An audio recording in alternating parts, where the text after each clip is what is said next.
Après cette deuxième injection, elle a eu 13 jours de retard dans son cycle. Le cycle d'après, 3 semaines de retard. Et depuis fin novembre 2021, elle n'a plus ses règles. Elle a parfois quelques traces de sang, mais qui ne sont en aucun cas des règles. Ses seins se sont considérablement atrophiés au point qu'elle n'a plus besoin de porter de soutien-gorge. Je suis très inquiète quant à sa fertilité. Je vous remercie.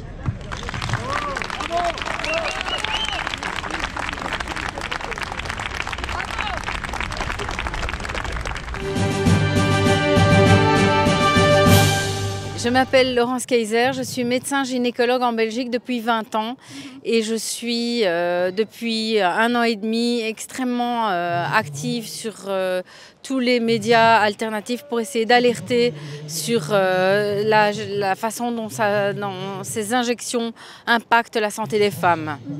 Et alors, vous avez rencontré des victimes justement qui ont des effets secondaires graves à cause du vaccin? Oui, je vais dire, j'en rencontre tous les jours dans mon cabinet de consultation, puisque en Belgique, nous ne sommes pas soumis à l'obligation vaccinale. Je travaille encore et tous les jours, je vois des femmes qui ont des problèmes avec leur cycle, qui ont aussi des pathologies comme de l'endométriose, des fibromes qui grossissent très très vite. J'ai aussi quelques cancers du sein et donc je suis extrêmement préoccupée parce que j'ai beaucoup plus. Évidemment, ce sont des maladies qui existaient déjà avant, mais j'ai beaucoup plus de pathologies, elles vont beaucoup plus vite, les fibromes grossissent beaucoup plus, les douleurs d'endométriose sont effectivement beaucoup plus intenses aussi. Et j'ai des femmes qui n'avaient rien au départ. Je me pose beaucoup de questions sur la fertilité puisque quand vous avez 17 ans et que vous n'avez plus vos règles pendant 10-12 mois, eh bien, on peut se demander comment ça va aller quand vraiment il y aura un désir de grossesse. J'ai beaucoup de fausses couches également, des bébés qui naissent très petits, des enfants qui sont extrêmement pâles aussi à la naissance, qui ont des problèmes ils ont des gonflements, des édèmes assez étranges. Donc je ne sais pas dans quelle mesure ça vient des injections ou pas, mais je me pose la question puisque je n'avais pas ça avant. Et donc je rencontre très souvent ce genre de problème, ce qui m'a amené à collaborer avec le collectif Où est mon cycle, à ce livre qui est sorti aujourd'hui. C'est moi qui ai écrit Le mot du médecin pour permettre aux femmes et aux hommes aussi de comprendre comment fonctionne la physiologie pour aussi pouvoir comprendre ce qui se passe quand ça ne va pas. Et si on mesure, c'est-à-dire la proportion, pour vous, il y a combien de recommandations des cas comme ça anormales? Alors, je ne fais pas de statistiques sur mes patientes parce que c'est subjectif, mais je dirais que j'ai maintenant à peu près, sur les personnes vaccinées, 2 personnes sur 3 qui ont des problèmes de santé. Alors, pas uniquement gynécologiques, ça peut être des tendinites chroniques, de la fibromyalgie, des maladies neurodégénératives, des scléroses en plaques, des maladies de Charcot. Ça peut être aussi des gens qui me disent « je ne suis plus comme avant, j'ai un bruit dans la tête, j'ai des vertiges, j'ai des acouphènes, je suis extrêmement fatiguée ». Mais je trouve que 2 personnes injectées sur 3 se plaignent de ne pas être bien du tout, pour une raison ou une autre. Et évidemment, c'est extrêmement frappant, parce que je n'avais pas du tout ça avant. Est-ce que vous avez eu des ennuis ou des pressions parce que vous dénoncez ça? Oui, j'ai été convoquée par l'ordre des médecins pour avoir parlé, pour avoir dit qu'il était temps de parler des effets indésirables puisque tous les médicaments en ont et des mesures aussi, les mesures de confinement qui ont été extrêmement mauvaises pour la santé mentale des gens, le masquage qui est mauvais et les enfants en particulier en sont les premières victimes, les tests qui n'ont pas de sens, un test PCR n'est pas fait pour ça et le traitement de base finalement de tout patient, que ce soit pour une infection à Covid ou autre chose, le traitement de base du patient ne peut pas se faire par téléphone à distance, mais doit se faire en présentiel. Il faut recevoir les gens, les entendre, les prendre en considération dans leur globalité. Donc pour tout ça, j'ai été convoquée. J'attends pour le moment le verdict, mais de toute façon, il est juste impossible pour moi de me taire parce que j'ai prêté serment. J'ai prêté serment de soigner mon prochain et c'est ma conscience qui me dicte ce que je dois faire. Les gens ne sont pas bien, il faut les aider et il faut prévenir tout un chacun qu'on ne peut pas, quel que soit le danger qu'on veut éviter, on ne peut pas utiliser des produits dont on ne connaît absolument rien pour tenter d'éviter ce danger. Ça n'est pas prudent du tout et c'est même une folie d'aller injecter des produits expérimentaux à des femmes enceintes, à des enfants. C'est une folie. Je viens de voir votre page. Qu'est-ce que ça fait du bien de ne plus se sentir seule. Première dose, j'ai fait une fausse couche 7 jours après. Deuxième dose, plus de règles pendant 64 jours. Franchement, votre page me fait un bien fou. Numéro 21. J'ai 26 ans et je suis infirmière. J'ai été soumise à l'obligation vaccinale. J'ai eu ma première dose en août 2021 et ma deuxième en février 2022. Souhaitant avoir un deuxième enfant, j'ai arrêté de prendre ma pilule.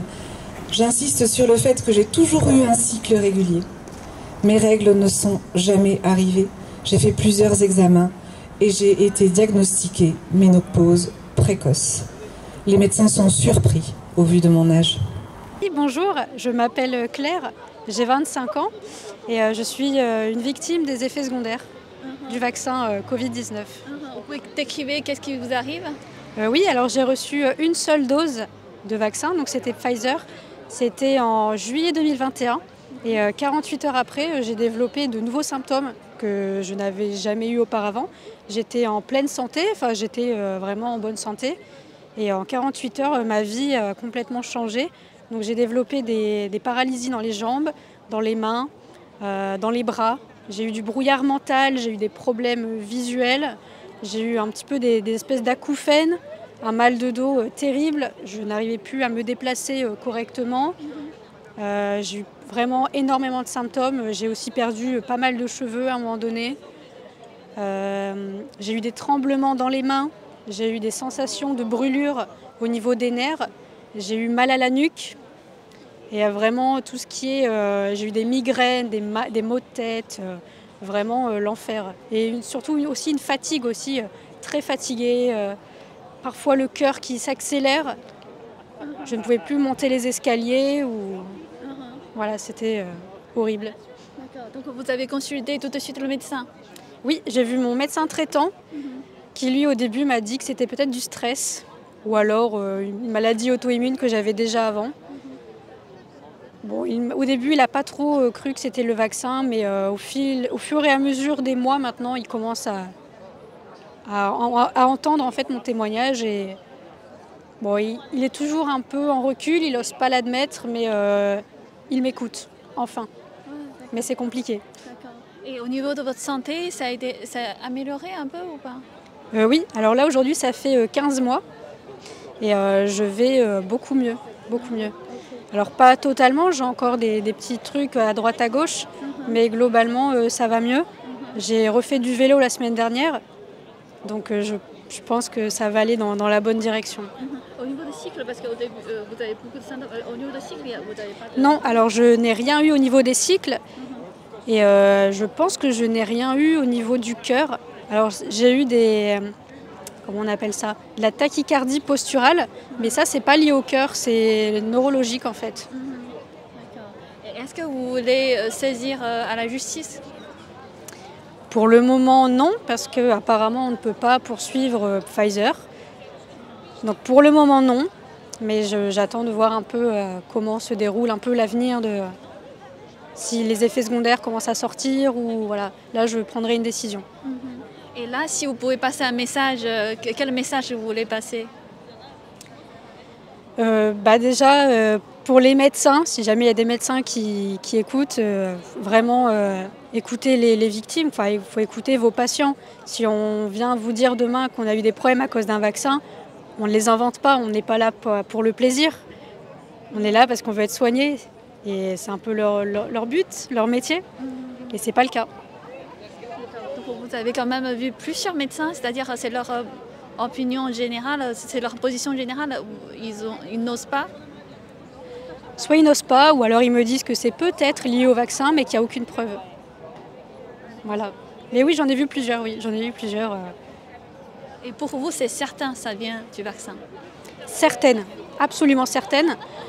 J'étais en parfaite santé. Je n'ai jamais eu de problème de toute ma vie. Je fais un vaccin et 48 heures plus tard, je me retrouve dans un état lamentable.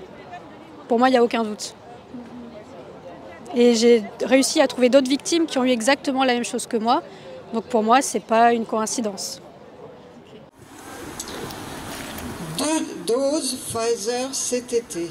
Ma deuxième dose a été faite en même temps que je tombais enceinte.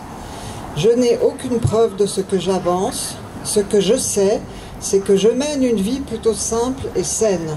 J'ai 2 enfants en bonne santé. Cette grossesse a été dramatique, avec une anomalie chromosomique du fœtus, cardiaque également. Ça s'est terminé par une IMG. À mon retour de couche, ce fut un véritable festival. En fait, j'en arrive à ne jamais sortir sans protège-slip, tellement mes règles sont imprévisibles. Tantôt 5 jours de retard, tantôt 3 jours d'avance hyper abondante. J'en suis arrivée à changer mon quotidien, acheter des culottes menstruelles et malgré ça, j'évite de sortir les premiers jours de mes règles. J'ai bientôt 31 ans et j'en arrive à tâcher des coussins, des draps, je ne suis pourtant plus une débutante. Bonjour à tous, je m'appelle Diane Prota, je suis avocat au barreau de Paris et je suis spécialisée dans des affaires de préjudice corporel et notamment des affaires dans lesquelles les gens ont eu des effets secondaires après avoir pris des médicaments. Et là, je suis l'avocat d'un collectif de 20 000 femmes qui disent que depuis la vaccination, elles ont des troubles sur leur cycle menstruel. Certaines de jeunes filles n'ont plus leurs règles depuis qu'elles sont vaccinées. D'autres ont leurs règles plusieurs fois par mois. On a aussi des dames âgées qui, par exemple, sont censées être ménopausées, qui sont ménopausées mais qui, depuis la vaccination, recommencent à avoir leurs règles. Et nous avons aussi des jeunes femmes qui, du jour au lendemain, ne sont plus fertiles. On leur annonce qu'elles ont, en français, ce qu'on appelle une ménopause précoce. Nous avons des témoignages de jeunes femmes qui ont vu, comme je dis, leurs règles s'arrêter à l'âge de 25 ans et ne plus jamais revenir. Et au bout d'1 an, on leur a dit qu'elles étaient ménopausées de façon précoce et qu'elles n'auront jamais d'enfants. Et tous ces témoignages ont été envoyés à l'OPESCT, qui est l'Office parlementaire des choix techniques et scientifiques. C'est lié au Parlement français. Et des sénateurs qui ont fait une enquête sur les effets secondaires de la vaccination ont reconnu, c'est en page 48 de leur rapport, que s'agissant des problèmes de troubles menstruels, il y avait un lien avéré avec la vaccination et que ça ne pouvait pas être une coïncidence, tous ces dérèglements, au regard de la volumétrie, c'est le mot qui est employé, donc du nombre énorme de déclarations, et au regard de la temporalité, parce que c'est arrivé juste après la vaccination. Et ils ont précisé dans ce rapport que de nombreux pays, la Norvège, l'Angleterre, j'en oublie, la Suède, avaient reporté ce même problème au niveau européen. Et donc la France, à la suite de ce rapport, l'a fait.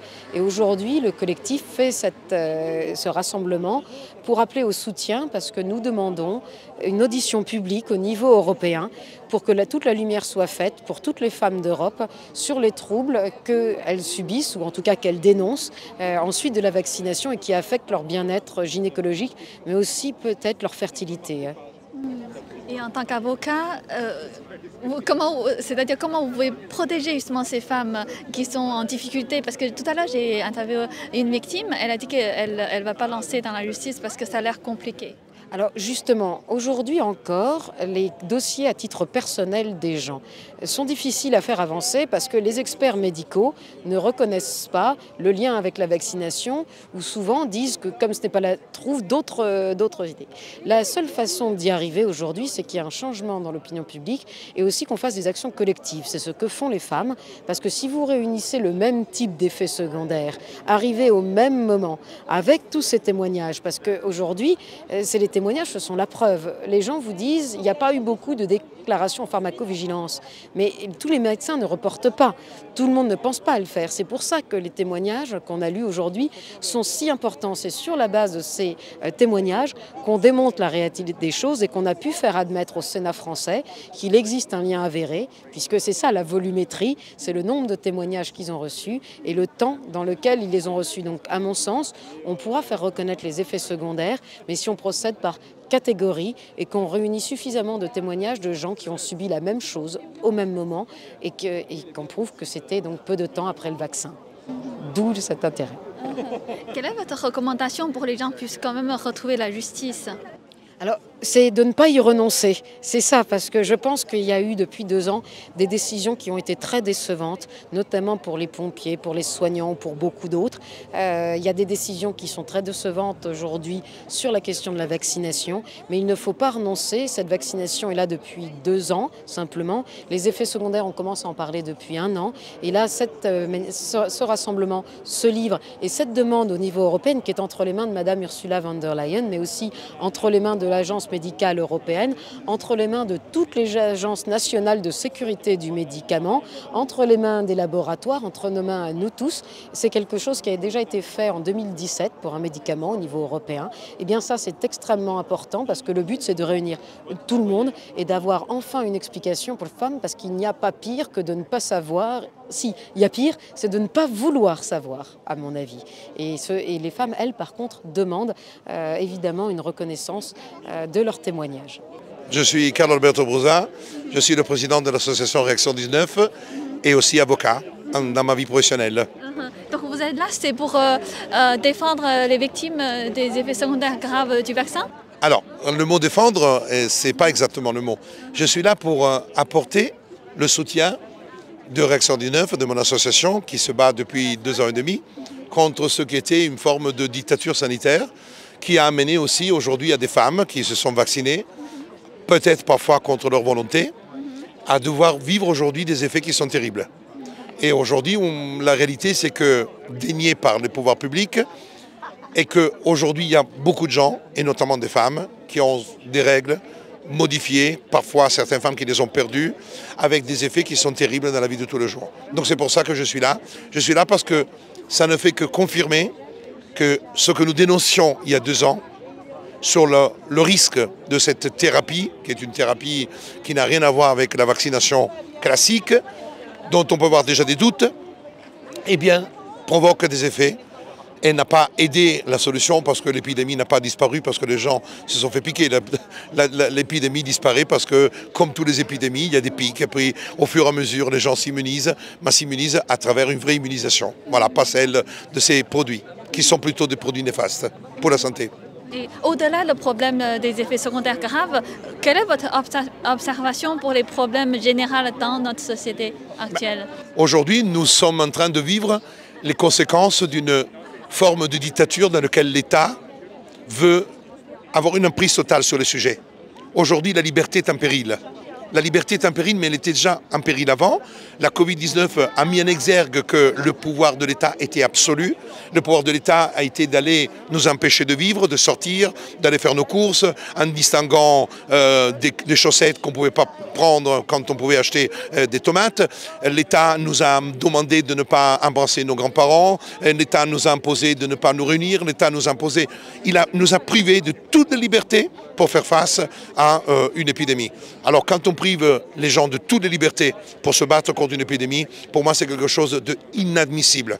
Inadmissible parce que c'est un pouvoir absolu qui s'est pris possession de nos vies, qui nous a traités, qui a traité les gens, par exemple, qui n'étaient pas vaccinés, comme des parias de la société, qui a élu les gens vaccinés comme un peuple élu par rapport aux autres. Donc il a divisé, il a mis fin à ce qui est un principe d'égalité des hommes et des femmes devant les institutions.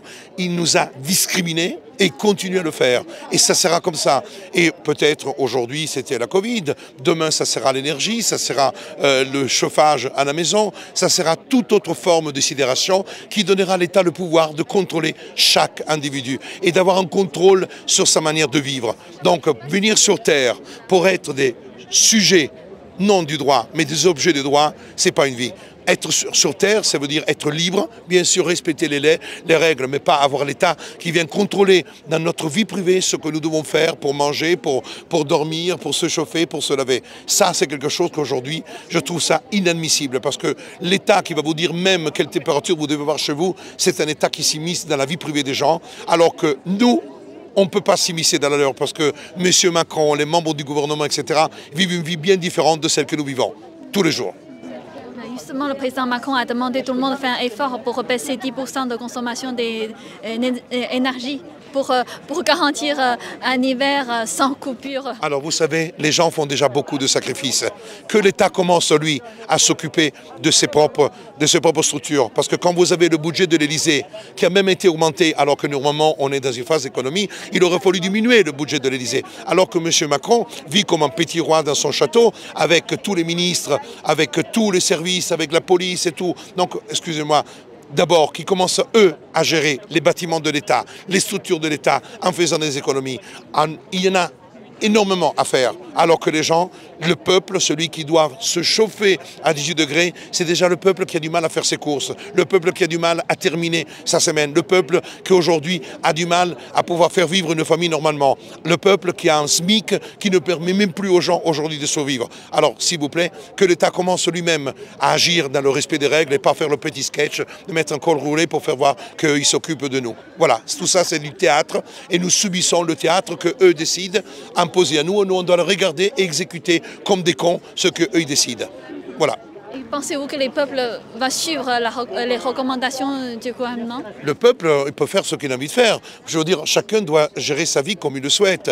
Et aujourd'hui, avoir du chauffage à 20 degrés parce que j'ai besoin de 20 degrés, ce n'est pas une atteinte au climat. Parce qu'ils ont fait n'importe quoi pendant des années. Et aujourd'hui, les gens ont le droit chez eux d'avoir 18 degrés ou 19 degrés ou 20 degrés. Ce n'est pas le problème de l'État. Je veux payer plus d'électricité, je paye plus d'électricité si j'ai envie d'avoir de 20 degrés chez moi. Aujourd'hui, ce n'est pas du tout cette logique-là. Le climat, aujourd'hui, vous savez, quand vous demandez à quelqu'un de chauffer à 10 degrés et quand vous pensez ce que le CO2 qui est envoyé dans l'espace, dans le ciel, par des avions, je me dis et qu'on fait rouler des voitures à combustible, etc.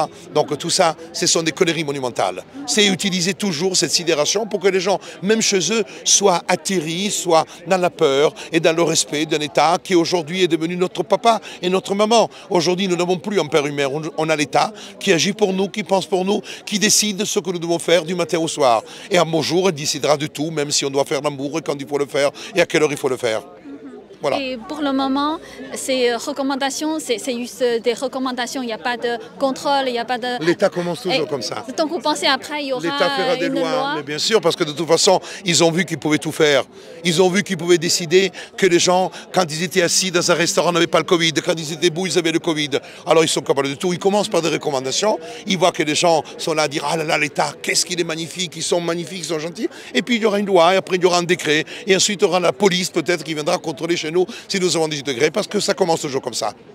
Vous souvenez-vous que même au niveau des masques, ça commençait par des recommandations. Après, le masque est devenu obligatoire. La vaccination, c'était des recommandations pour ensuite en faire une vaccination obligatoire. Et tout était fait pour que les gens se vaccinent. Alors, je ne crois plus à cet État, je ne crois pas à l'État entendu comme quelque chose qui permet aux hommes de s'épanouir. Un État qui est là pour arriver à contrôler chaque individu dans son système tel qu'il est conçu aujourd'hui. Voilà. Vous pensez que ça va finir comment? C'est qu'en réalité, ça va finir que les dictatures inspirent les démocraties. Vous savez, la démocratie est le système le plus difficile. La démocratie, nous avons vécu des années de liberté, dans lesquelles la France a été le pays de la Révolution, a été le pays de la Révolution culturelle, a été le pays du 68 qui a inspiré.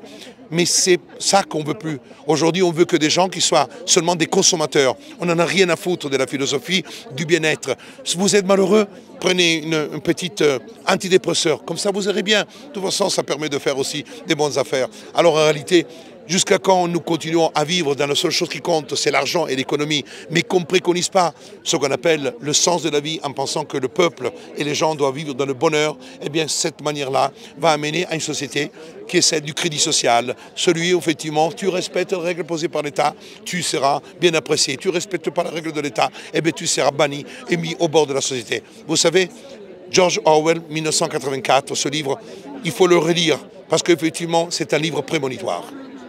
Vous savez, au début de mon activité, ils disaient « Mais comment se fait-il que cet avocat, l'avocat des joueurs de football, de Ribéry, de Deschamps, etc., se met à faire ça ?» Moi, je suis un homme de droit. Je suis quelqu'un qui fait l'avocat depuis 28 ans et je suis très heureux parce que en étant avocat, je suis devenu ce que je suis. Je ne me suis pas inventé hier. Je suis le produit des années d'études en France, de devenir avocat dans ce pays, d'avoir étudié, de continuer à le faire. Donc aujourd'hui, je suis ce que je suis parce que j'étais avocat et je suis avocat. Et je continue à le faire parce qu'effectivement, pour moi, être avocat, c'est avant tout une mission. Moi, je n'ai pas fait avocat pour être millionnaire. J'ai fait avocat avant tout parce que je me lève le matin et d'aller me battre pour la justice me plaît et me rend heureux. Voilà. Toutes les personnes qui sont ici, maintenant, vous êtes tous et toutes porteurs d'un message. C'est très important. Personne ne le fera à notre place. Personne. Alors maintenant, il est temps de parler, il est temps de faire du bruit, et le silence n'est en aucun cas acceptable. Je vous remercie.